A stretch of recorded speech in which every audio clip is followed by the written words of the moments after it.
Hello, my darlings. You're on That's Helpful with me, Ed Stott, the podcast where we're building our best lives one episode at a time. If you've been listening to the podcast for a while now, you'll already know about the power of connection. The ability to connect with other people is a key life skill, and the way that we do that is through conversation. So what's the difference between those people who can connect with almost anyone and those of us who become sweaty, anxious, bumbling and unsure when it comes to having a conversation with anyone who's not in our inner circle? Well, Pulitzer Prize-winning reporter Charles Duhigg says these expert connectors are what's called super communicators. He's researched their skills and how we can all become one for his latest book, Super Communicators: How to Unlock the Secret Language of Connection. That's coming up today. Before we get into it, I just want to remind you about something that I've been finding incredibly helpful recently. When we're focused on building our best lives, it's super easy to overlook the little things that can make a really big difference.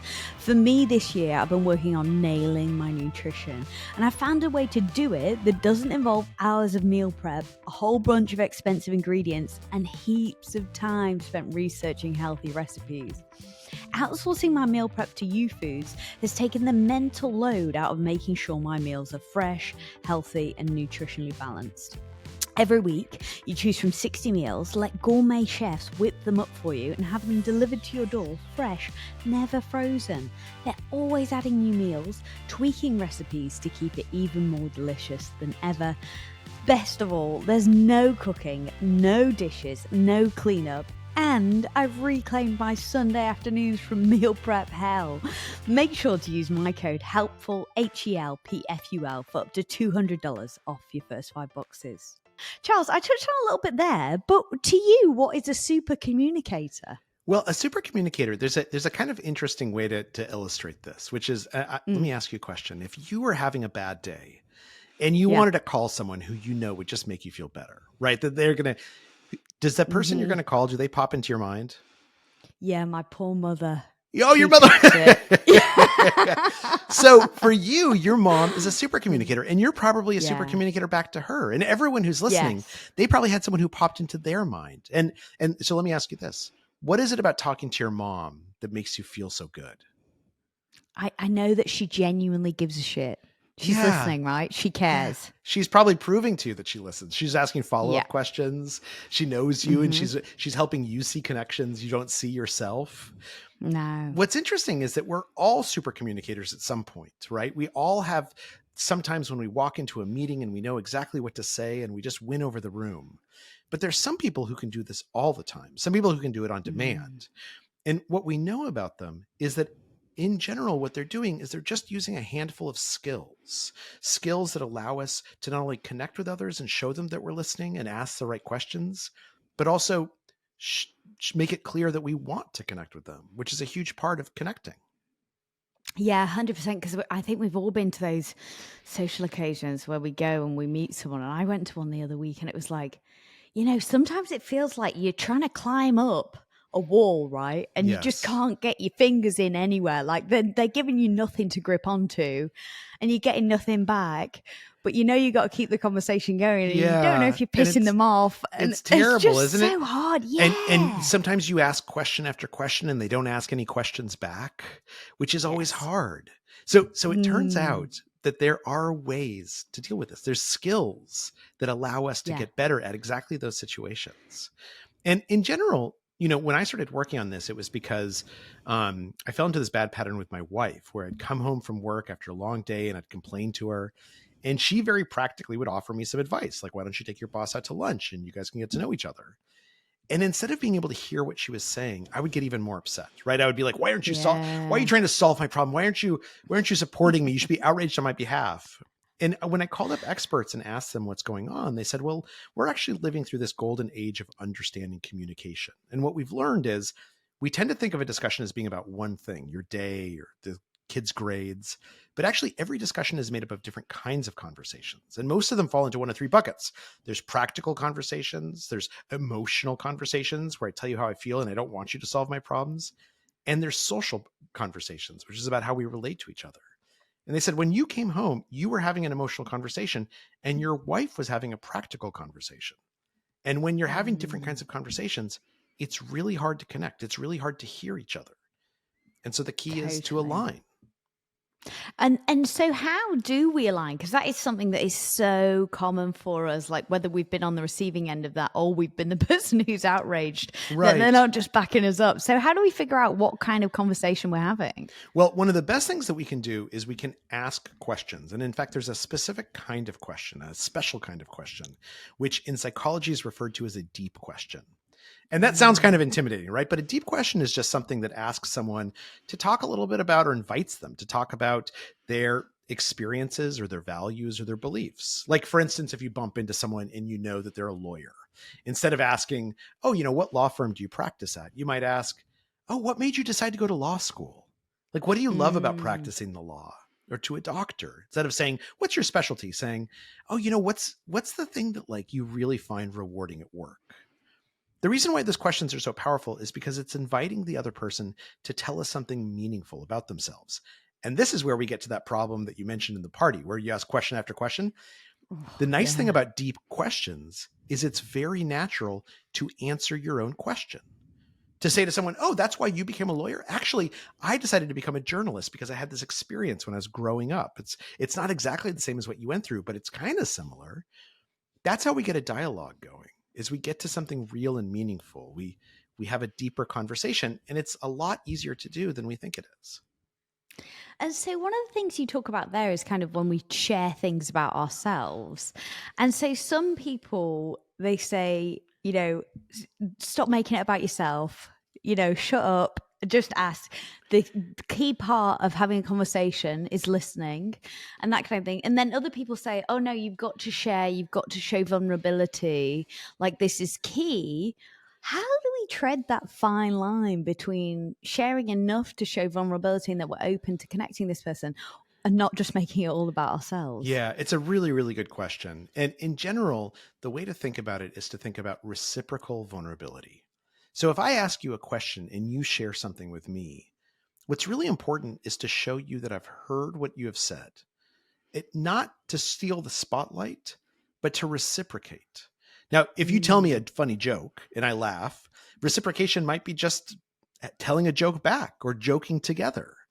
But if you told me that, for instance, your aunt had just passed away, it wouldn't be appropriate for me to say, oh, I know exactly what you're going through. I had a dog that died 7 years ago, right? That's not, that's stealing the spotlight. That's not reciprocal vulnerability. Sometimes reciprocal vulnerability is just asking questions and saying, oh, I'm so sorry to hear that. Like, what was your aunt like?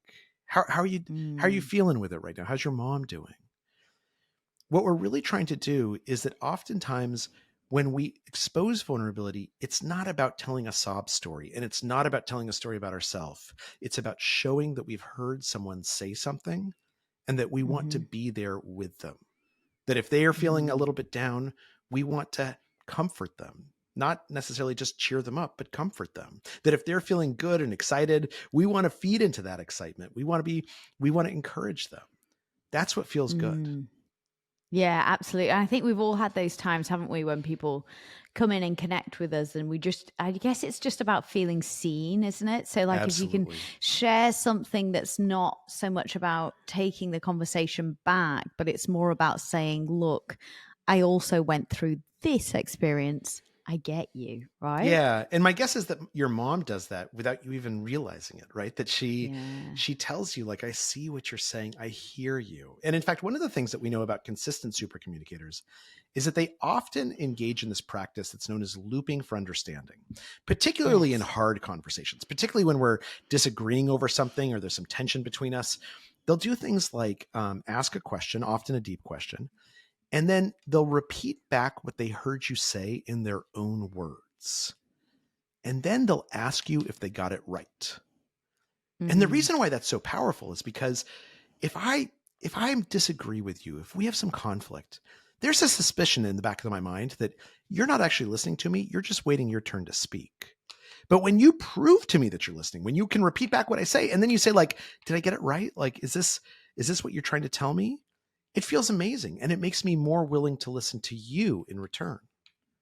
Yeah, absolutely. And also then you process it in your own mind, don't you? Yeah. And kind of take it on. And it's really, I think I find that really helpful when people do that for me. I actually really appreciate it. Yeah. That deepens that connection. I And really like that. sometimes we loop for understanding just by asking a question, right? By Yeah. your mom listens to what you're saying, and then she asks you a follow-up question that like makes clear she's really following along, right? And she's Yeah. in that question asking you, did I understand you correctly? Yeah, totally. No, I really love that. And so, when we're going into these big conversations, I mean, they don't necessarily have to be big conversations, but in particular, like those conflict conversations with some of the most important relationships in our lives, and they don't necessarily have to be romantic, they can be long life friends or your family or whatever. Should we be going into these conversations if we want to embrace that super communicator, skill with a particular mindset? Yeah, absolutely. And it's a mindset that's called a learning conversation. And Yeah. here's what we know about the best conversations, about learning conversations. Oftentimes people think that the goal of a conversation is to convince someone else of something, right? I want to convince Mm. you that I'm right and you're wrong, or I want to convince you that I'm smart, or that you should like me. But Yeah. actually what we've discovered is that the best conversations, that isn't the goal. In the best conversations, the goal is actually just to understand what someone else is saying and speak in a way that they can understand you. And you might Mhm. walk away from that conversation disagreeing with each other. But if you genuinely understand each other, then the conversation has been a success. And that's the mindset to go into. And it's so much, it's a big relief, right? Because instead of saying, oh, I'm going to talk to my uncle and he's going to have this crazy political idea, and like I'm just dreading this because I'm going to have to tell him no, like the aliens have not taken over the parliament. Instead of saying that, Yet. yet instead of saying that, all you have to say to yourself is like, Uncle Jimmy is going to say some crazy things. I just want to understand like why he believes this. And no matter what he believes, we can ask a deep question, which is some version of, why is this important to you? Like, why does it matter to you so much whether aliens have taken over the parliament? And inevitably, Uncle Jimmy is going to say something kind of interesting. He's going to talk about how he Yeah. sees the world. And that's going to be an opportunity for you guys to understand each other a little bit more. I think that's such a great life skill. Sometimes, even when I don't want to do something or I feel like it's not the best experience, like even go to a gym class that I think is not that great, and I'm like, oh, damn, I could have gone to that one with the instructor that I love. I still find it really interesting just to see how these people operate and understand Yeah. why they operate. So maybe approaching with a bit more curiosity. Absolutely, absolutely. And this is part of asking those questions, right? Asking Mm. asking authentic questions, being genuinely curious. And super communicators ask 10 to 20 times as many questions as the average person. It's a lot of Woof. questions. But Yeah. oftentimes we don't even notice it because we're so overjoyed to have someone invite us into the conversation and ask us what we think. We just feel good. And so that's the thing about super communicators, right? They're not like the most loud, outlandish, like dynamic people in the room, are they? No, not at all. In fact, oftentimes they're the opposite, right? When I started working on this, I thought that super communicators would all be extroverts or they would all be really Yeah. charismatic. But it turns out that's not true. It's basically anyone can become a super communicator. All of us could become super communicators. And oftentimes, if you talk to super communicators, they'll tell you that there was a period in their life when they were bad at communication. They had trouble making friends in high school, or their parents got divorced and they were the peacemaker between them. And as a result, they had to think a little bit more about conversation. They had to focus a little bit more on how conversation happens. And it's that half an inch of focus, that half an inch of thinking a little bit more that makes us a super communicator. Because it's not hard. It's not a science that nobody can learn. In fact, our brains have evolved to be good at this. It's just something where we need a little bit of guidance sometimes, learn a couple of skills, and our instincts take over. And do you feel like you've been through that journey yourself with Oh yeah, communication? absolutely, absolutely. Now when I come home from work and I've had a bad day, I'll talk to my wife and she'll often say, "Look, before we go on, do you want me to like help you solve this problem, or do you just want to get this off your chest and just vent about it?" And it feels really good to have her ask me that, right? Because Yeah. because up until that moment, I probably haven't stopped to ask myself. And I try and do the same Mm-mm. thing with her when she's telling me something. I'll often say, "Wait, okay, like let me just make sure I'm getting this right. Tell me if I'm getting this wrong." What you're saying is And it feels wonderful to have someone prove to you that they're trying to listen so closely. Absolutely. And so like there's all these amazing little skills that we can do, like the deep questions and that kind of thing. And what about non-verbal cues? Are there certain Yeah. things that we should be paying attention to and looking out for there? Absolutely, absolutely. And there's a lot of communication that is nonverbal or non-linguistic, right? It might involve Mm-hmm. sounds that we make, but it's not necessarily words that we speak. One of my favorite examples of this is in the book. There's a story of NASA in the United I States, love this. the Yeah. space agency.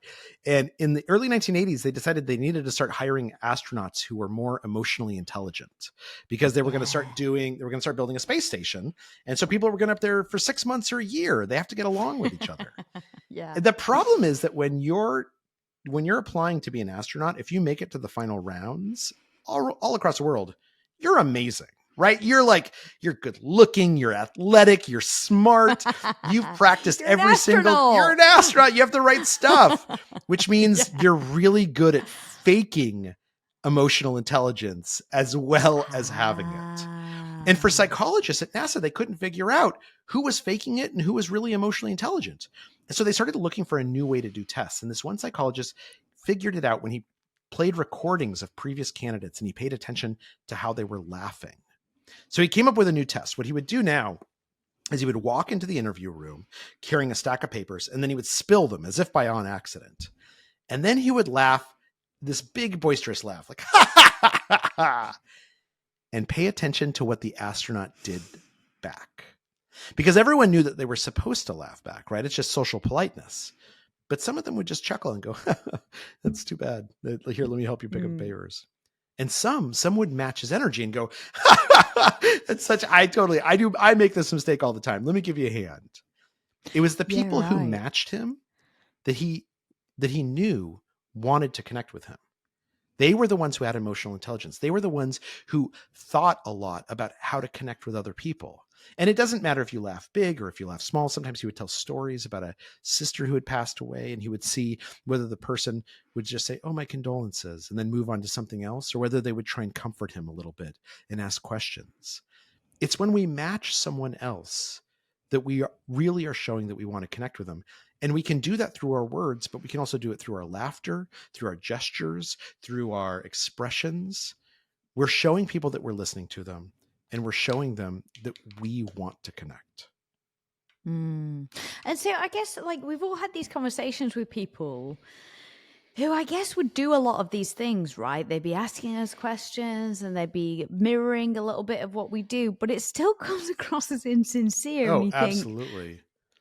Think, I don't actually know who you are. Like I have this one person that I work with and I'm like, you are lovely. You're a really lovely person, but I just cannot imagine what you're like at home. Yeah. Because none of this seems I don't know. It's just doesn't seem right. And I don't know what I'm picking up on. Yeah. But how do we avoid being that guy? Well, the best way to avoid it is to simply be authentic. You're exactly right that one of the things that sometimes I'm asked is, can this be used to manipulate people? And I like to explain that there's a difference between matching someone and mimicking someone, right? Yeah. Oftentimes those people who give you sort of that queasy feeling or you think something's off, it's usually because they're mimicking you. They're not genuinely trying to match you. If you tell a story about something that's meaningful to you, the story that they tell, it sounds similar, but it just doesn't feel like it's genuinely meaningful. And in fact, the human brain is really well designed to pick up on inauthenticity, which makes sense, right? Because in a state of nature, inauthenticity would be really dangerous. And in fact, one of my favorite experiments is that researchers collected a bunch of recordings of friends laughing together and then strangers laughing together. And they would play these tapes for listeners with just 1 second of laughter. And with 90% accuracy, the listeners could tell the friends from the strangers. And it's because when someone's being inauthentic with you, even if you don't know why you know that they're inauthentic, you know that they're inauthentic. Your brain is designed to do that. And so the way that we avoid that is we don't try and force it. We don't try and if somebody tells a joke and we don't think it's funny, we don't laugh as if it's hilarious. Instead, we react genuinely. And oftentimes that means that we're still matching their energy, we're still matching their affect, but we're doing it in a real way. Yeah. Yeah. It's so true though, isn't it? Because you come across those people and you just think, oh, I don't know, something about you. I don't really feel like I know who you are. Yeah. And I'm just not getting it genuine authenticity back. I think that's what it is. You're right. And I think that, just because we know how to be good at having communications does not mean everything has to be a conversation, right? Yeah. It might be that your friend at work, she just feels like I've got a work life and I've got a home life, and I don't want them to bleed into each other, and that's okay. Sometimes we're on the bus and we do not want to have a conversation with the stranger next to us. We want to listen to our music and think our own thoughts. And sometimes we say, I want to have a conversation. Like I'll say to my kids, I want to have a conversation about your rooms. And we don't actually want a conversation. I just want them to go clean their rooms. But then there are times when having a conversation is really important and valuable, when we really want to connect to another person. We want to bring our whole self and we want to see their whole self. And having these skills in our back pocket is really useful at those moments, because they're what allow us to connect. They're what allow us to become, in that moment, a super communicator. And so a big part of this is, letting people know that we're genuinely listening. Yeah. And that looping back is one of those skills. Are there any other things that we can be doing to let people know that we're really listening and we hear them? Yeah, we can ask those deep questions. That's really, really valuable. We can pay attention to when people give us clues about what kind of conversation they're having. One of my favorite examples of this is, let's say that you're at a meeting, right? And you're waiting for it to start. You turn to your colleague and you say, how was your weekend? And they say, oh, it was great. I went to my kid's graduation. Fantastic. Now, the most natural, easiest thing to do would be to say, oh, congratulations. That's great. Now let's get down to business. Here's the agenda. But what that colleague has just done is they've actually told you, like, I'm not here. I'm not just thinking about the practical agenda. I'm not thinking about this meeting. I had this kind of experience that was like big for me. It was probably a little bit emotional. And if you turn to them and you say, oh my gosh, that's so interesting. What did it feel like to watch your kid walk across that stage? Like, was it amazing? Then you're hearing that they want to talk about something that's not just practical, but something that's emotional or perhaps social, or perhaps they tell you something that is very practical and you know that you can match them in that conversation. So oftentimes what super communicators do is they try and have an antenna to pay a little bit closer attention to what's actually going on. What does the other person want out of this conversation? And then to match them. Yeah, that's so true. I am actually, 30 weeks pregnant, so I'm quite my gosh, congratulations. And, I know. Charles can only see me from the neck up, so it's the only way I can hide it at the moment. I'm becoming girthier every day, but that's okay. But one of the things is, people, because it's so obvious that you're pregnant when you see people in real life, like you end up having that conversation over and over again. Yeah.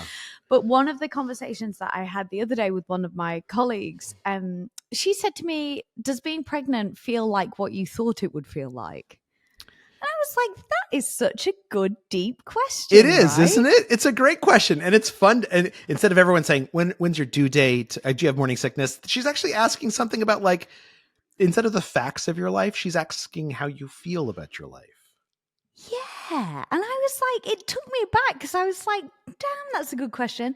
And also I really loved it because it made me think differently about my own situation, right? She'd held up a mirror to the different aspects of my life that I hadn't really considered before. I really loved it. So I think those deep questions, they really make a big difference. So cool. So let me ask you, since you are pregnant, when you bump into other women who are pregnant, what do you find yourself talking about? You know what? I really love it because it's like immediately there's that assumed knowledge that you get it, right? Yeah. Like your ankles are also in a heinous state. I know you're permanently lurching between being terrified and excited. Like, I get where you are. I know you don't really care about work anymore. Like, you're so focused on the fact that you've got to then push this bowling ball out of your vagina. Like, I get that that's where your head's at. So there's like this assumed knowledge, right, that we get each other. Yeah. But then when I do talk to other pregnant ladies, generally we just talk about how, like physical symptoms or how we're feeling, but you can be a bit more vulnerable. I think that's the thing that I've noticed. Because I think they're in the same situation. I also like to share because then it's like, you're not alone, right? Yeah. And I think there's nothing worse. That vulnerability, that reciprocal vulnerability feels really good, right? Yes. I mean, if you're talking about your ankles, you're talking about your concerns about pushing out this bowling ball, those are pretty vulnerable conversations. That's not like, hey, you should be impressed at how I have all my stuff together. No. It's all about like something's about to happen that's going to be terrifying. Now, I will say, totally. I have 2 kids of my own, and it's amazing. You have like it is the best. I mean, it's exhausting, and I don't pretend to understand what labor is like. And my wife was amazing, but it is, having kids is wonderful, and in part because you're lovely. You get to try and teach them how to communicate, right? Like you try and teach them. It's such an important skill, and you get to, and when they get older, you get to have these conversations where you learn so much from them. I learn from my kids all the time, and it's wonderful. That's wild. That's wild, isn't it? So how has having kids and having conversation with your kids, like what has that taught you about communication and the ways in which you communicate? Well, a big part is that you have to, again, we talk about this matching principle, right? We try and have the same kind of conversation at the same moment. And with kids, that can be a little bit harder, right? So I have one son because oftentimes their brain is all over the place, and you know, you veer from like practical to emotional to social, like within milliseconds. And so one of my sons, one of the things, I got into this bad pattern with him where I'd ask him like, how was your day? Did you learn anything today? No. Did you have like, what was your best class? I don't know. Like, what did you do that you enjoyed? Like recess. So like, I just couldn't get him to like really communicate with me until I started asking him, rather than questions about the facts, I started asking him to sort of analyze things. So I would say things like, I know that you after school, you went and you hung out with Jasper. I'm just wondering, like, what do you like about Jasper? Like, you must admire something about Jasper. Like, why is he such a good friend? What do you like about him? And then my kid starts telling me things like, oh, I like Jasper because he's courageous. Oh, really? What does courageous mean? Oh, he rides his bike off the roof of his house. And I'm like, oh, I don't know if that's courageous or that's just like don't really hang out with Jasper dangerous. But tell me more about that. Like, why is that impressive to you? And he says, well, it's not really that impressive, but he also is really good on the playground of going up and like meeting people and making friends. Right. And so that's when you start to figure out who your kids really are. And it's a challenge. Every parent listening knows making conversations with their kids when they're teenagers can be hard. But it's the type of thing that if we focus on being a super communicator, if we show them that we want to connect with them and we show them that we're listening, then they get better at talking back to us. This episode is brought to you by my friends at YouFoods. This year, I decided to have YouFoods take charge of my meal prep and no more mental load of not only deciding what's for dinner, but making sure it's fresh, nutritionally balanced, and delicious. And let me tell you, it's been an absolute game changer. I no longer waste my Sunday afternoons filling containers with boring recipes that I don't even want to eat when it comes to dinner time. YouFoods deliver gourmet, nutritionally balanced meals, fresh, never frozen, right to your door. All you do is hop online and choose what you like the look of from over 60 meals that are constantly being tweaked and added to so they're more delicious than ever. Best of all, there's no cooking, no dishes, no cleanup. Make sure you use my code HELPFUL, HELPFUL, for up to $200 off your first 5 boxes. Are there any other ways in which you've learned, because obviously you've interviewed so many experts and really dug deep into the research for your book, but are there any other ways in which you've learned how to help your kids be better communicators? Obviously, a huge part of that is being one yourself, but are there any other tactics that you kind of learned to like lure that out and model that? Well, I think an important one is, in the book, we tell the story of this experiment that was done where they brought in a bunch of gun rights advocates, people who owned 20 or 30 guns, and then a lot of gun control activists. And as you know, particularly in the United States, this is a very heated debate, right? There's been school shootings. And these are people who are very accustomed to screaming at each other. These are not folks who usually had productive conversations. And they brought them all in and they said to them, well, look, our goal here is not for you to convince each other of anything. It's not even to get you to agree on anything or find common ground. Our goal is just to see if we can have a civil conversation. And they taught them that method I mentioned of looping for understanding. Ask a question, repeat back what you've said in your own words, ask if you got it right. And they found that people really enjoyed talking to each other. They didn't convince each other. They still walked away disagreeing with each other.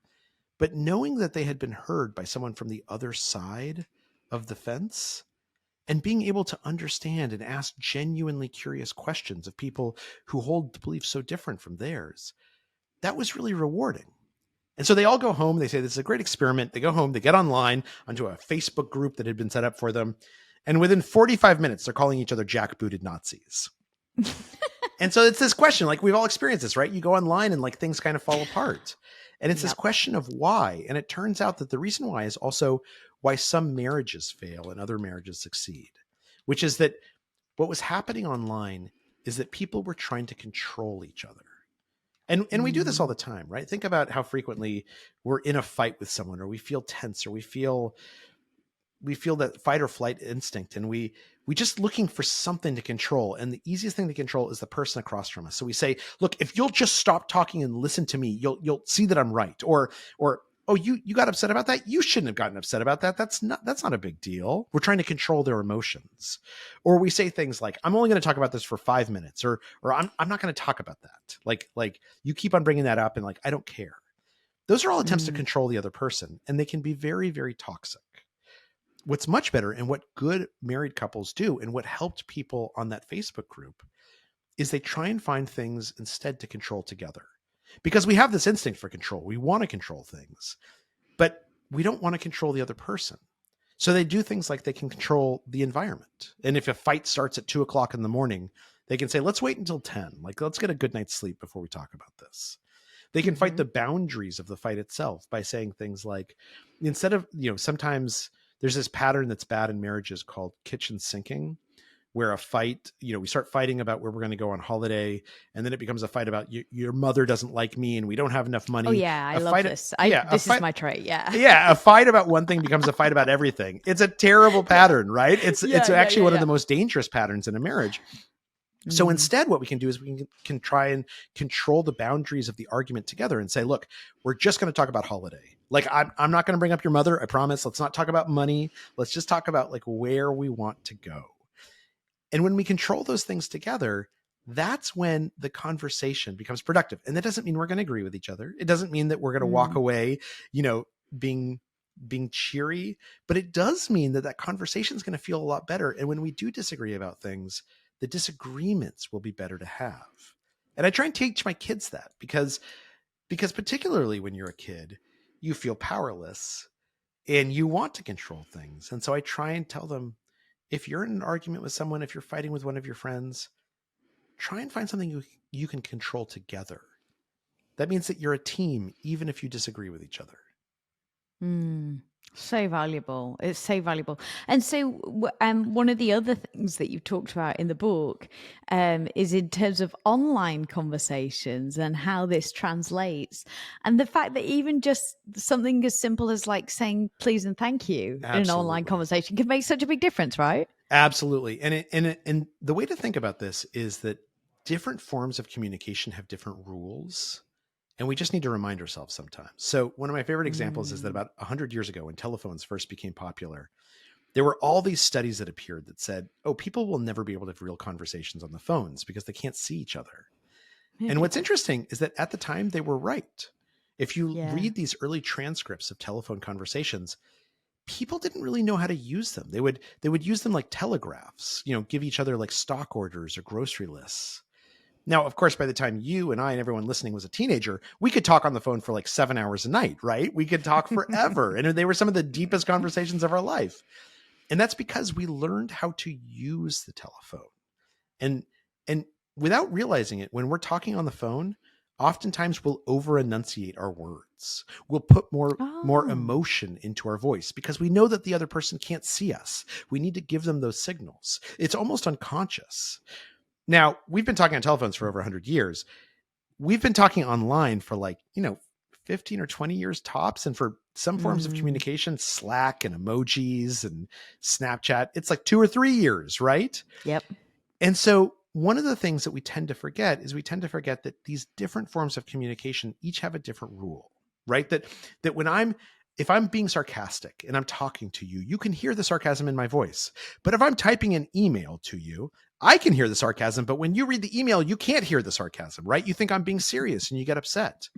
And so one of the things that really helps us do better with online conversations is just taking half a beat and reminding ourselves, what are the rules for this form of communication that I'm using? A text is different from an email, is different from a phone call, is different from talking to someone face to face. What do I just need to remind myself? And almost always what it comes down to is I need to be a little bit more polite and a little bit more obvious, right? I need to, if I'm making a joke, I need to let you know it's a joke because you might take it seriously. There was one study that was done that showed that when people are fighting online, if just one person, these are large groups having these arguments, if just one person starts saying please and thank you, the tension goes down by 30%.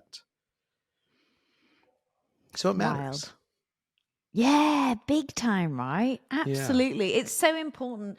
And this in turn is so valuable. You know, I touched on it a bit at the beginning in terms of, you know, why it's valuable to form these deeper connections. But in researching the book and writing the book, just how valuable have you learned that communication is in our lives? Oh, communication is critical, right? Communication is our superpower. It is the reason why Homo sapiens have succeeded so well, is because when we when we communicate with other people, it allows us to form families and communities and villages and then cities and countries, right? When you're at work, a leader's job is often just to communicate. The leader can't work the levers themselves. They can't make every choice. But what they can do is they can have a vision and communicate that vision to everyone else who is working the levers or is making choices. Communication is why relationships either succeed or fall apart. Communication is critical, and our brains have evolved to love communication. Our ancestors, early ancestors, eons ago, who had an instinct, a craving to connect with other people, they were the ones who lived the longest because they went out and they formed those villages and those tribes, and they were able to be there and defend each other. And so our brains have evolved to crave connection. We all want to connect with other people. And the way that we do it is through conversation. Absolutely. And this goes back to the power of storytelling too, right? Yeah, absolutely. Absolutely. Stories are a huge part of how we communicate with each other. And in fact, you know, in the book, there's a bunch of stories. There's stories about a CIA officer who has to recruit overseas assets, and a jury that's trying to decide whether to send someone to jail or not. And the reason why there's so many stories in there is because we tend to remember ideas best when they are embedded in a story. If I tell you what some scientist found apropos of nothing, you'll think it's interesting and maybe you'll remember it for a day or two. But if I tell you what a scientist found as part of a story, if I explain to you that the reason why someone was able to succeed or fail was because of this insight that they had, you'll remember that forever. And it'll become part of how you see yourself in the world. So valuable. So if we only remember one thing, Charles, about like becoming a super communicator and some of these incredible skills that you've taught us today, what's the main thing that you think is really vital for people to remember? I think the biggest thing is to make connection a priority and to show other people you want to connect with them. You know, in the last chapter of the book, we talk about this thing known as the Harvard Study of Adult Development. It's a study that's been going on for 100 years. People have probably heard of it. Researchers from Harvard have followed thousands of people over their entire lifetime. And originally they wanted to try and figure out, why do some people live longer than others? And why are they happier as they get older and more successful? And they had all these crazy theories at first, right? This is back like, in the 1940s and 30s. Then they had theories that, if you came from a good family, you were definitely going to be happier as you get older, which of course is not true. That if you went to Harvard, because these are all Harvard scholars, that you're definitely going to be more successful, which again is not necessarily true. And what they actually found is that the only thing that really determines how happy you are, how healthy you are, and how successful you are at age 65 is having at least a handful of genuine, real connections with other people at age 45, which of course means that you've been building those connections for a while because they didn't just happen in your 45th year. This is what we know. We know that loneliness, feeling disconnected from people, the US Surgeon General just said loneliness is the equivalent of smoking 15 cigarettes a day, right? Mm-hmm. Our value in life, our enjoyment of life comes from connecting with other people. And so the more that we invest in those connections, the more, and that doesn't mean you have to talk to someone every single day. I have a great friend. I probably talk to them every 6 months. I haven't seen them in years. But when we call each other, it's like no time has passed. And when we do call, I set aside 2.5 hours to talk because I want to prioritize this relationship. I want to prioritize this connection. The best thing that people can do to become a super communicator is to take connection seriously. And when they want to connect with other people, to show them that they want to connect, to ask questions, to share things about themselves, to open up and have an honest, real, authentic conversation. When we do that, we're showing someone, I want to know you and I want you to know me. And that ultimately is where our happiness and our longevity and our health and our success in life comes from. And I guess just going into conversations, being cognizant and mindful of how important and valuable they are immediately changes how we approach things, right? Oh, absolutely. Absolutely. As I mentioned, a lot of super communicators are people who struggled with communication when they were younger. They struggled with making friends in high school. They struggled with divorced parents. They had to think a little bit more about how conversation works. And it's just paying attention to it that actually makes them better at it. Absolutely. This is wonderful. Thank you so much, Charles. I really appreciate having you chat with me. Thank you for having me on. This is so much fun. Such a joy. Charles Duhigg is a Pulitzer Prize winning reporter and the author of Super Communicators, How to Unlock the Secret Language of Connection. I'm going to put the link to Charles's book in the show notes because there's way more to this. And as if you're not convinced already, it is incredibly valuable. So make sure you check that out. And I'll put all the links to where you can find Charles's other work too in the show notes. If you haven't already, make sure you subscribe so that you can don't miss out on any episodes. And if you wouldn't mind awfully, please leave me a review wherever you're listening. I really appreciate it. And I think it helps other people find us. If not, it just brings me heaps of joy. So please leave me a review wherever you're listening. Thank you so much. I'm Ed Stott. I sincerely hope that's helpful.